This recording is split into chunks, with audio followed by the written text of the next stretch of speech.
This is Paul. Yeah. Mhm. The rule of necessity.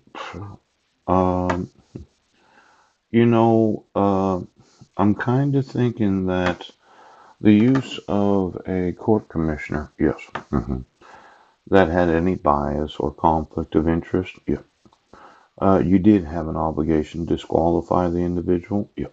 Hmm. Now, there is this rule of the optional completeness, yes. Now, I found this interesting that when admitting evidence as Exhibit A, yeah, that the evidence wasn't complete. hmm When I was in Jefferson County, yeah.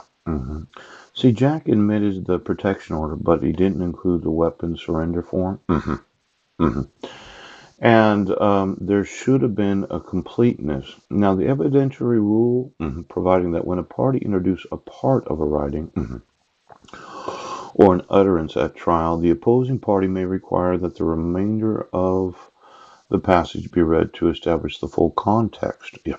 The rule has limitations. First, no utterance can be received if it is irrelevant. Yeah. And second, the remainder of the utterance must explain the first part. In many jurisdictions, the rule applies to conversations, to an opponent's admissions, to confessions, and to all other types of writing, even account books. But the federal rules of evidence limit the rule to writings and recorded statements. Now, I have tried to write everything, yes, and record every statement so that it would be admissible. I mean, I wouldn't want you to just admit one of the recorded phone calls or 10 of them or 20. Yes, I like the jury to sit there all day listening to the recorded phone calls. Now, in most jurisdictions, including federal, the remainder is admissible unless its omission would be unfair or misleading. Not just one email, all of them. Yes. Also termed rule of completeness, a doctrine of completeness, doctrinal optional completeness, completeness doctrine, optional completeness rule, optional completeness doctrine. In case criminal law evidence,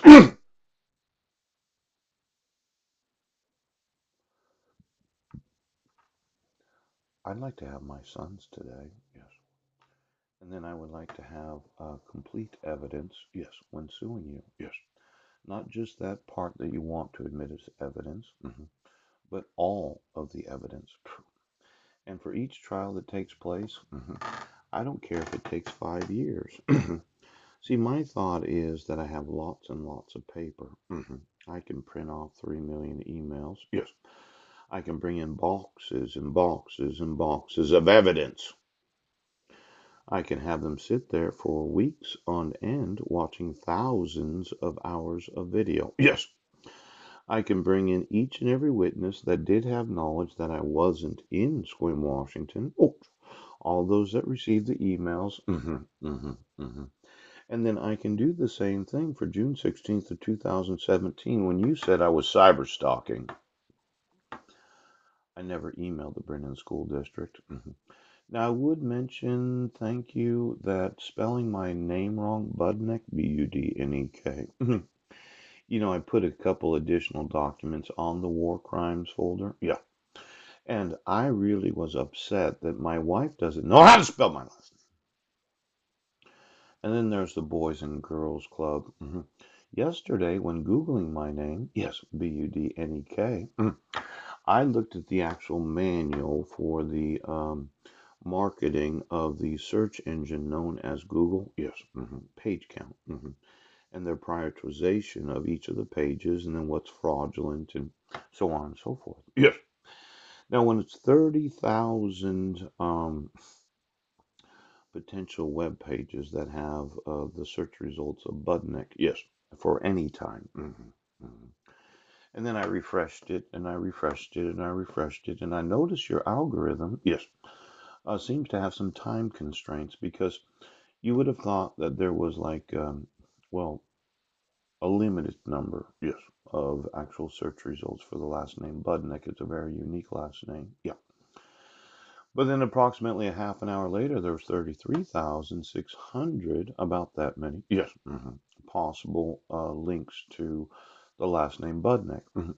But the irritating part is every time I search for Budnick, yes, in the previous week as a time frame, yeah, I keep getting the Peninsula Daily News. Now, Sheriff, there's what's known as the Shield Law. Yes. hmm The way that I've done things is I've made it available to sue all media that has any knowledge of your crime. Yes. And as a sheriff, it says a county's chief peace officer, usually elected who in most jurisdictions acts as a custodian of the county jail, executes civil and criminal process. It's not just a wrongful execution of the protection order when it says Clallam County Sheriff's Department. Yes, I'm actually going to sue you for violating the office of the sheriff. You should have never allowed for any individual to serve me right now. I'm going to sue each and every sheriff. Yes, for not executing the service of process. And I'm not just saying it's a wrongful service of process, it actually violates the office of the sheriff. Now you're getting sued right now. You're getting sued for violating the oath of the office of the sheriff. Yes. For knowing that when I was served in the Swim Public Library, yes, it wasn't just a wrongful execution of the office of the service of process. Anytime they put Clallam County sheriffs on any civil or criminal process, yes, there's this idea that for any person to violate